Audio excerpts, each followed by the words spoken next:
오늘의 말씀은 열왕기상 20장 22절부터 34절까지 말씀입니다.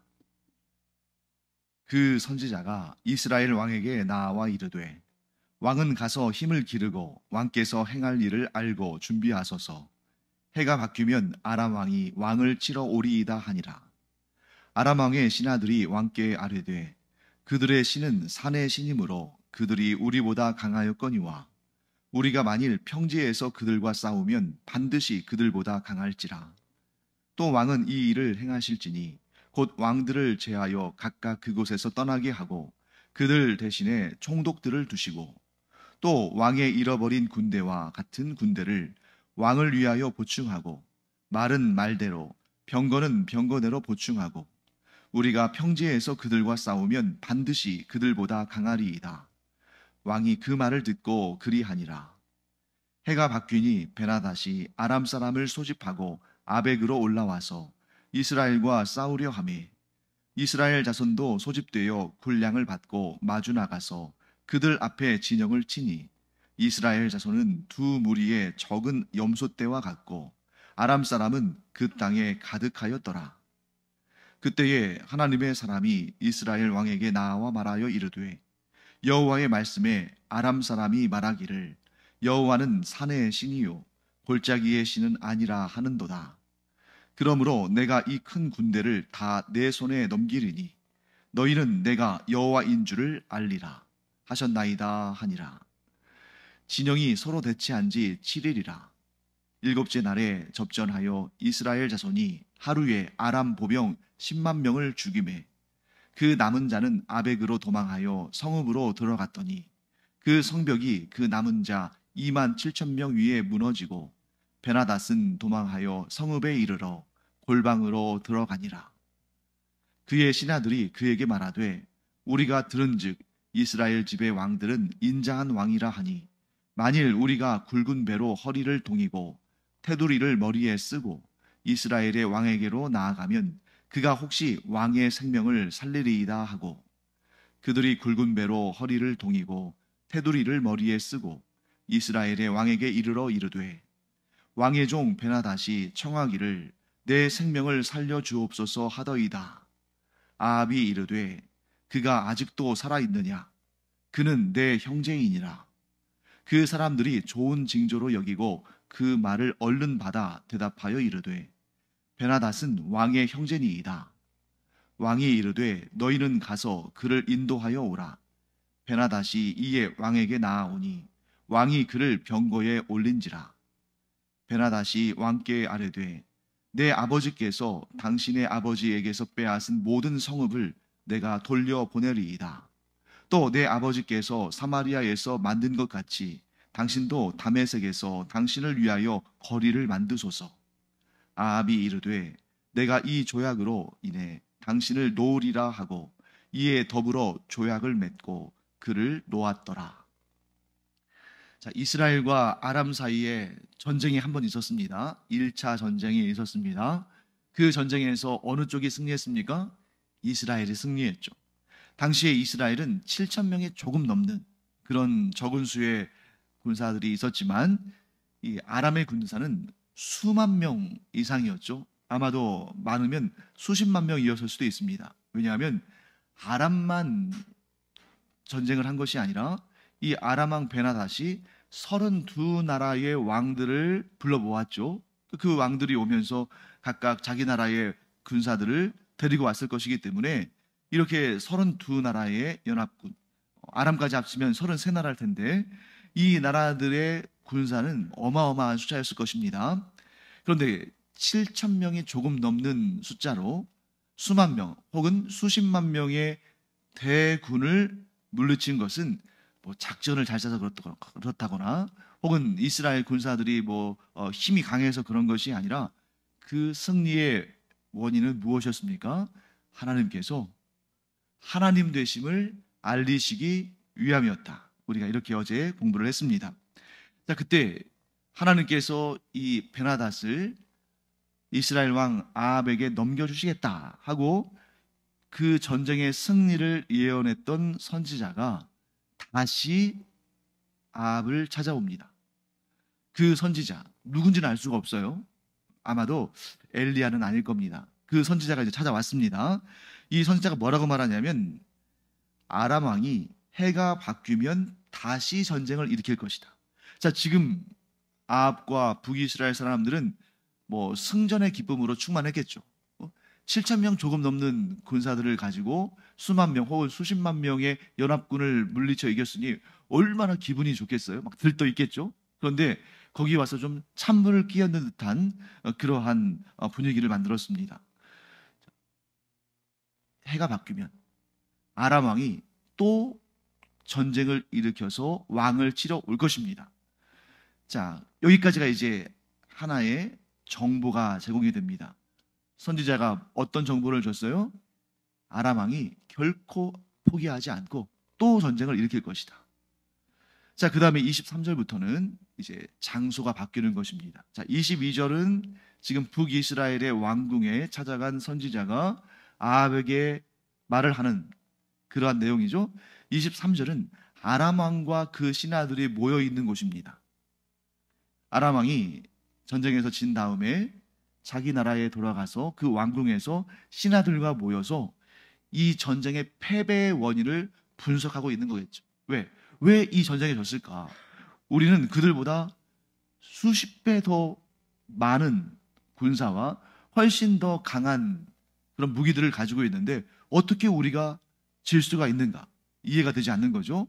그때 신하들의 결론은 뭐냐면 23절 말씀에 이렇게 설명되어 있습니다.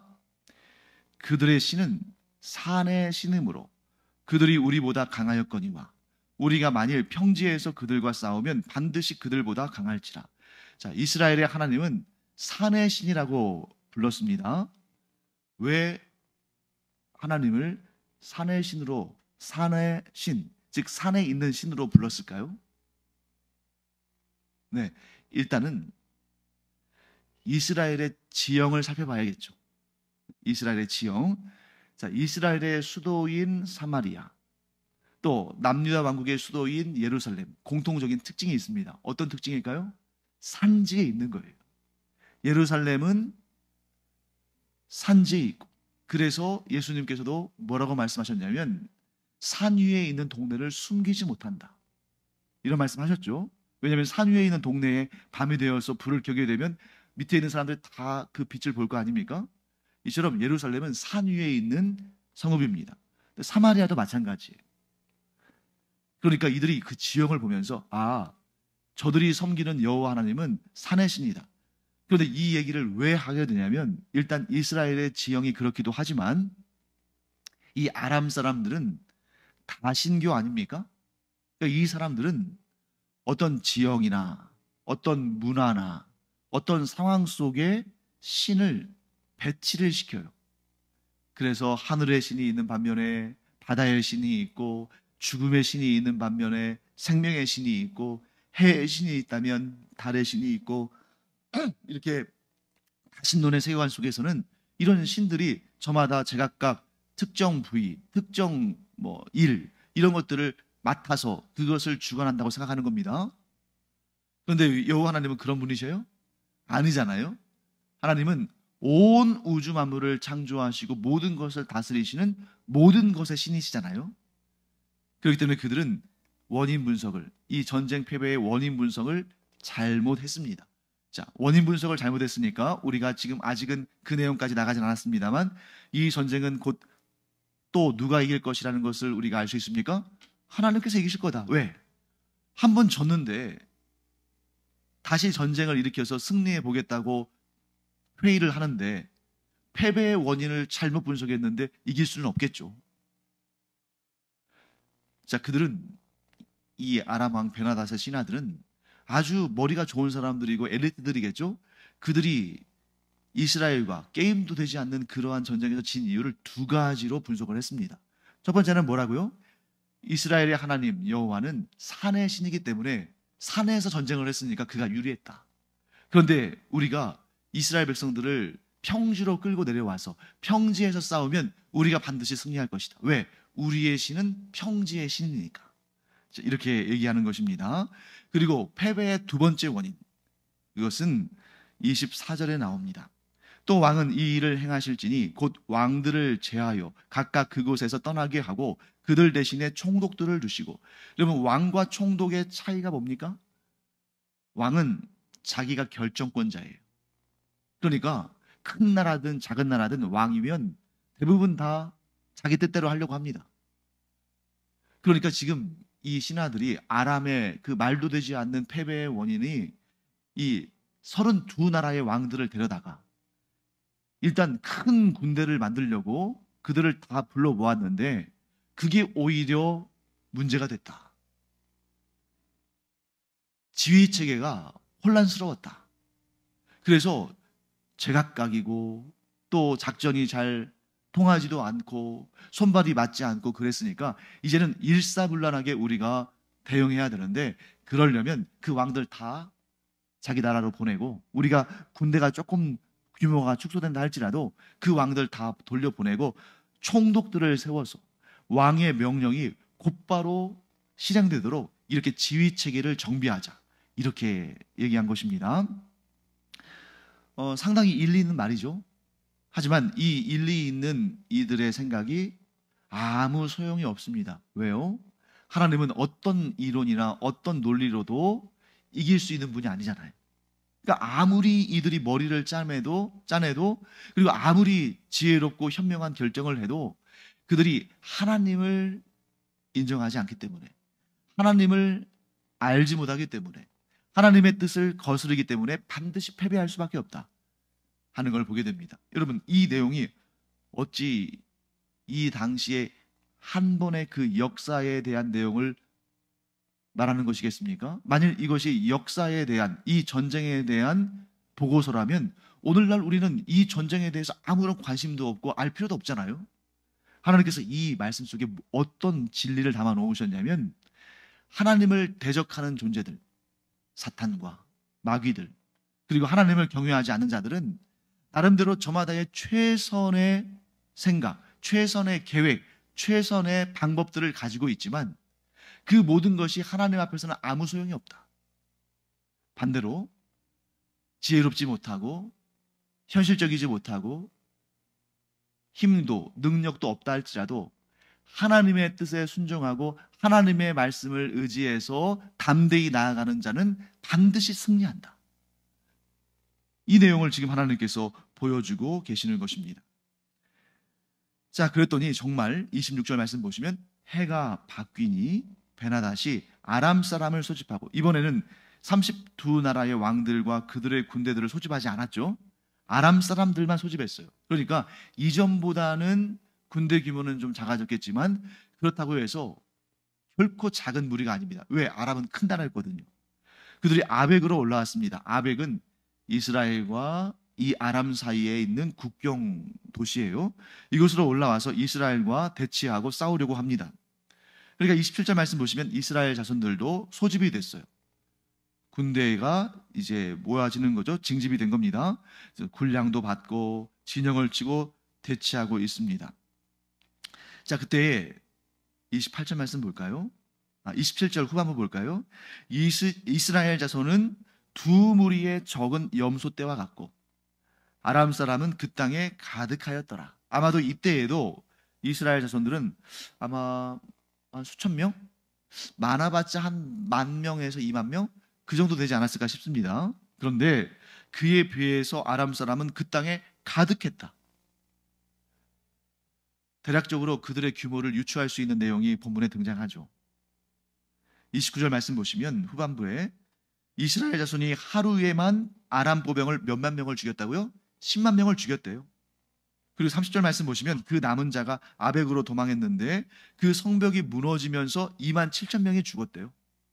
그러니까 여기서 뭐 도망친 사람들도 있을 것이고 살아남은 사람도 있었을 것이고 하니까 최소 15만 명 이상은 되지 않겠습니까?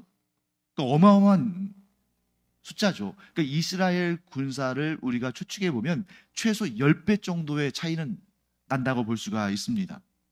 자, 그때 28절 말씀 보실까요? 그때 하나님의 사람이 이스라엘 왕 아합에게 나와서 말합니다. 여호와의 말씀에 아람 사람이 말하기를 여호와는 산의 신이요 골짜기의 신은 아니라 하는도다. 그러므로 내가 이 큰 군대를 다 내 손에 넘기리니 너희는 내가 여호와인 줄을 알리라 하셨나이다 하니라. 자, 첫 번째 아람과의 전쟁, 두 번째 아람과의 전쟁.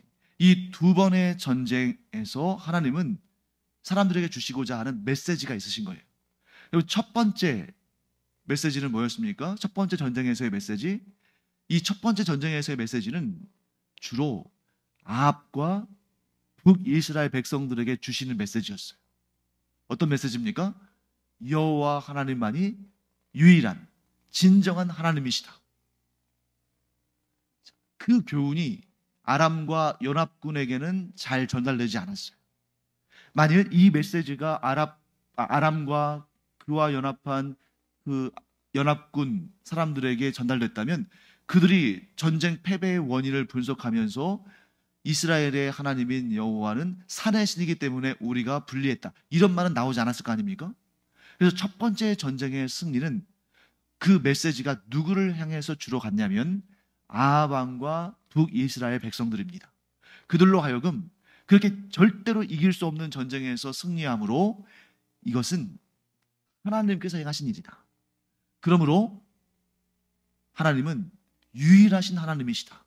우리가 지금까지 헛된 우상들을 섬겼는데 다시 유일하신 하나님, 유일하신 신 하나님께로, 여호와께로 돌아가자.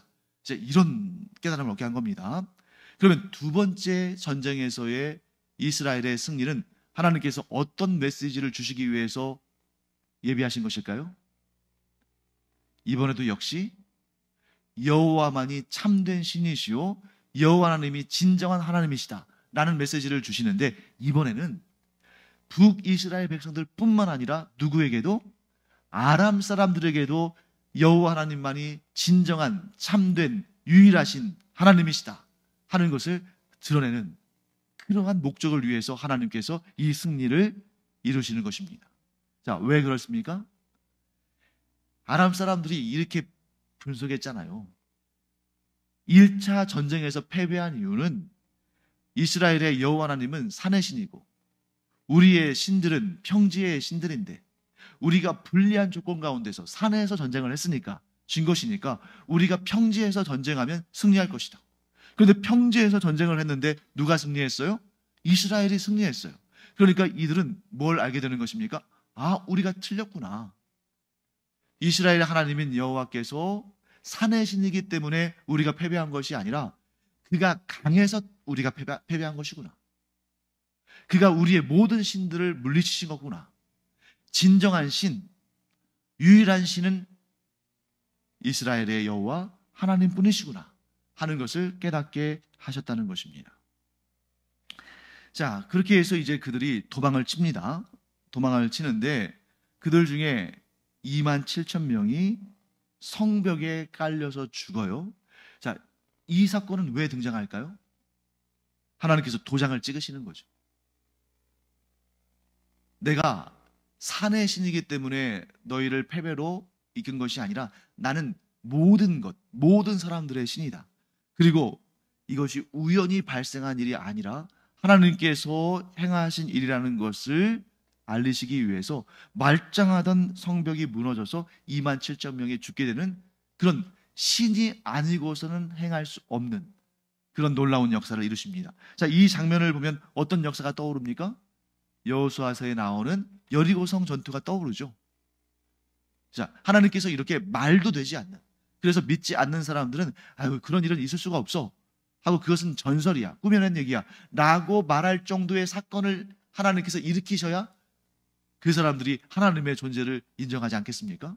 물론 그 사건을 경험하지 못한 사람들은 여전히 그 말도 안 돼, 그거는 그냥 꾸며낸 얘기야 하겠지만, 그 현장에서 그 일을 목격한 사람들, 그들은 제대로 알지 않겠습니까? 이것이 사람이 한 일이 아니라 하나님께서 하신 일이다. 그래서 여러분, 여기서 아주 중요한 믿음의 원리가 나오는데, 가장 지혜로운 자는 이런 기적적인 역사를 보지 않고도 하나님을 믿는 사람입니다. 그 다음에 중간은 이런 놀라운 역사, 기적적인 역사를 보고서 하나님을 믿는 것입니다. 그 사람들은 그나마 솔직한 거죠. 최악의 경우는 뭡니까? 이런 놀라운 기적을 보고서도 믿지 않는 것이죠.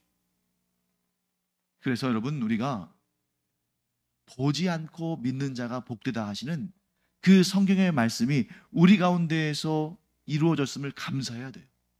우리가 예수님을 본 적도 없고 예수님의 손에 있는 목자국을 만져본 적도 없고 우리가 구약시대에 나오는 그 수많은 놀라운 기적들을 경험한 적도 없는데 내가 예수님을 구주로 믿고 따르고 섬기고 하나님을 섬기는 자가 되었다는 거, 이것보다 더 큰 은혜는 없는 줄로 믿습니다. 사실 이것이야말로 가장 큰 기적 중의 기적이에요. 왜냐하면 놀라운 기적을 보고도 하나님을 믿지 않는 사람들도 있는데, 기적을 보지 않고도 하나님을 믿는다는 것은 기적보다 더 크고 더 위대한 신앙을 갖고 있다는 것을 보여주는 것입니다. 자, 그렇게 해서 이제 전쟁은 북이스라엘의 승리로 끝났습니다. 그리고 이제 31절부터 마지막 34절까지는 정말 안타까운 사건이 등장하죠. 어떤 안타까운 사건입니까? 이제 이 베나닷 아람 왕이 도망을 쳤습니다. 그러니 이제 살 궁리를 도모해야 하잖아요. 그때에 이 베나닷은 참 좀 우매한 것 같은데 그의 신하들은 상당히 지혜로운 것 같아요. 그래서 31절 말씀 보시면 이런 내용 나옵니다. 이스라엘 집의 왕들은, 이스라엘 집의 왕들이라는 것은, 이스라엘 집이라는 것은 왕조를 의미하는 거죠. 이스라엘의 왕조의 그 왕들은 인자한 왕이라. 여러분, 좋게 말하면 인자한 거예요. 나쁘게 말하면, 좀 안 좋게 말하면 뭘까요? 물러 터진 왕들이라는 거예요. 그 왕들은 물러 터졌다. 그러니까 이 얘기가 나올 정도면 경험이 있다는 거잖아요. 경험하지 않고서 어떻게 알겠어요? 그러니까 이 사람들이 계속 외교적인 관계들을 막 이렇게 하고 나갔는데 이스라엘 그 왕들은 물러 터져가지고 조금만 위협하면 겁내서 조공을 바치고 이러는 사람이기 때문에 우리가 이용하자. 이용해 먹자는 거예요. 그들이 인자하니까 우리가 정말 그들에게 은혜를 구하자. 이게 아니라 이용해 먹자 하는 겁니다. 그래서 만일 우리가 굵은 배로 허리를 동이고, 자, 굵은 배로 허리를 동인다는 건 뭘 의미할까요? 참회, 용서를 구하는 그러한 진정한 모습을 보이는 걸 의미합니다. 근데 여기서는 지금 이게 연기하는 거겠죠? 자, 테두리를 머리에 쓰고, 테두리를 머리에 쓴다는 게 뭘까요? 이게 우리나라에도 굉장히 비슷한 문화가 있어요. 그래서 옛날에, 지금 우리는 그리스도인들은 이런 전통을 행하지 않지만 지금도 기독교 신앙이 없는 분들은 장례식이나 이런 때에 배로 옷을 입고 머리에 뭘 쓰고 거기에 밧줄 같은 거를 이렇게 묶잖아요. 그 지프로 만든 새끼 같은 걸 엮어가지고 머리에 이렇게 쓰죠. 그런 걸 말하는 겁니다. 이거 뭐냐면 완전한 패배의 승복. 당신에게 우리가 완전히 패배했으니 당신의 처분만 기다리겠습니다 하는 그런 겸비한 자세를 의미합니다. 그렇게 나가면 혹시 왕의 생명을 살려줄지도 모릅니다. 그랬더니 베나닷이 직접 이스라엘 왕에게, 아합에게 간 것은 아니에요. 좀 그래도 왕인데, 그래서 어떻게 하냐면 신하들을 보냅니다. 신하들을 보내서 그 신하들이 아합을 찾아가요. 그래서 32절 말씀 중간쯤 보시면 왕의 종 베나닷이 청하기를 내 생명을 살려주옵소서 하더이다. 그러니까 베나닷이 와가지고 내 생명을 살려주옵소서 한 게 아니라 우리의 왕이 우리를 보내서 내 생명을 살려주옵소서 이렇게 말하더이다 하고 말하니까 아합이 뭐라고 말합니까? 그가 아직도 살아있느냐. 아합은 아마도 이 베나닷이 죽은 줄 알았나 봐요. 왜냐하면 그 하루 만에 아람의 보병이 10만 명이 죽었고 또 아벡의 그 성벽에 깔려서 뭐 2만 명 넘는 사람들이 죽었다는 소식을 들었을 테니까 분명히 베나닷도 죽었을지도 모르겠다 하는 그런 생각을 했을 텐데 그가 살아있느냐 한 다음에 느닷없이 뭐라고 말합니까? 그는 내 형제이니라. 자, 왜 이런 말을 했을까? 저는 여기에서 사울 왕의 모습을 보는 것 같아요. 사울 왕이 하나님을 경외하지 않고 자기의 힘과 능력으로 나라를 이끌어 가겠다고 했을 때에 하나님께서 사울 왕에게 아말렉을 쳐라, 그리고 진멸시켜라 하고 말씀하셨습니다. 왜냐하면 아말렉은 출애굽 당시에 이스라엘 백성들의 가장 약한 뒷부분을 침으로 말미암아 하나님의 진노를 얻었거든요. 그리고 그들이 우상 숭배의 앞잡이였죠. 그래서 하나님께서 그 아말렉에 대해서는 진멸의 명령을 내리셨는데 사울은 어떻게 했습니까? 아말렉의 왕 아각을 살려뒀어요. 그리고 그 아말렉의 참 품질 좋은 양들과 소들을 살려놨어요. 왜? 자기에게 뭔가 유익한 도움을 줄 수 있으니까. 자, 양과 소 가운데 살진 것을 살려둔 이유는 뭐겠습니까? 자기가 부자가 되고 싶은 거였죠. 아가강을 왜 살려놨을까요? 그를 이용하면 자기의 정치적인 입지에 도움이 될 수 있을 거라고 생각한 거죠. 마찬가지입니다. 아합이 왜 아람 왕 베나닷을 형제라고 불렀을까요? 비록 두 번에 걸쳐서 전쟁을 승리하긴 했지만 이 아람은 북이스라엘과는 비교할 수 없이 큰 나라거든요. 그러니까 이 사람을, 이 베나닷을 살려놓으면 자기에게 오히려 큰 유익을 가져다 줄 거라고 생각한 거예요. 그러니까 지금 이 아합은 하나님께서 주실 유익보다 베나닷이 줄 유익에 더 마음이 쏠려 있는 것입니다. 하나님이 주실 유익보다는, 하나님이 주시는 복보다는 세상이 주는 유익, 세상에서 얻을 수 있는 것에 더 마음을 뺏긴 것이죠. 그래서 심지어 조약을 맺고 그를 안전하게 아람으로 돌아가게 놓아줍니다. 얼마나 안타까운 일이에요. 그래서 이 일이 빌미가 돼서 북이스라엘은 대대로 아람에게 고통을 당하는, 그리고 나중에는 국력이 쇠약해져서 아수르에게 멸망을 당하는 그런 역사로 이어지는 것을 보게 됩니다. 자, 여기에서 우리가 마지막으로 이 교훈을 얻고 마치겠습니다. 완전히 끝날 때까지 끝난 것이 아니다. 하나님께서 북이스라엘에게 이 전쟁을 승리하게 하신 것은 하나님의 역사를 이루시고 그 역사를 잘 마무리하도록 하신 것인데, 아합 왕으로 인해서 이 마무리가 제대로 안 된 거예요. 마무리가 제대로 안 되다 보니까 나중에 이 아람이 대대로 이스라엘의 목의 가시가 되어서 그들을 괴롭히게 되는 이런 안타까운 역사가 임하게 됩니다. 자, 이 역사 하나님께서 왜 우리에게 보여주셨어요? 우리의 영적 전투가 그렇다는 거예요. 우리는 언제까지 영적 전투를 하냐면 육신의 장막을 벗어나서 이 세상을 떠나서 천국 가는 그날까지 영적인 전투를 하는데 끝까지 방심해서는 안 된다. 마지막 순간, 곧 우리가 하나님 앞에 서는 그 순간까지 방심하면 안 된다. 왜? 여기에서 이 아람의 왕과 그의 신하들이 아주 완전히 패배한 것처럼 보이는 그 순간에도 그 지혜를 짜내서 어떻게 하면 이스라엘 왕 아합을 속일 수 있을까? 그래서 우리가 얻을 수 있는 유익을 얻을 수 있을까? 아주 골몰하게 작전을 짜잖아요. 거기에 비해서 아합은 너무 순진했죠. 그것이 대대로의 위기를 가져오는, 초래하는 문제, 그런 문제가 된 것입니다. 사탄과 마귀들은 얼마나 교묘한지 모릅니다.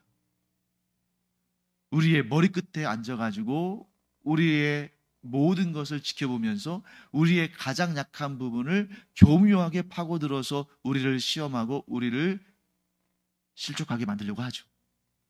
그러므로 우리는 항상 깨어 있어서, 항상 성령의 충만함 가운데, 항상 그리스도의 손을 붙들고 항상 깨어 있음으로 말미암아 우리가 하나님 앞에 서는 그날까지 방심하지 아니하고 늘 이 영적 전투에서 승리하는 그런 하나님의 사람들 되기를 간절히 축원합니다. 기도하겠습니다. 하나님, 이 베나닷과 아람의 신하들이 정말 다 포기할 만한 그런 상황에도 끝끝내 이스라엘 왕 아합을 속여서 자신들이 원하는 것을 이루는 것을 보게 됩니다. 그에 반해서 아합은 너무 순진하다 보니 도리어 그들의 작전에 말려서 이스라엘에게 대대로의 올무를 씌우는 그러한 안타까운 결과를 가져오게 되는 것을 봅니다. 하나님, 사탄과 마귀들이 저희를 이와 같이 속이고 저희를 공격하고 저희를 실족시키려 할 때에 하나님, 성령께서 저희에게 밝히 보게 하여 주시옵시고 늘 깨어있게 하시며 예수님의 손을 붙들고 끝까지 그 믿음의 길을 완주함으로 말미암아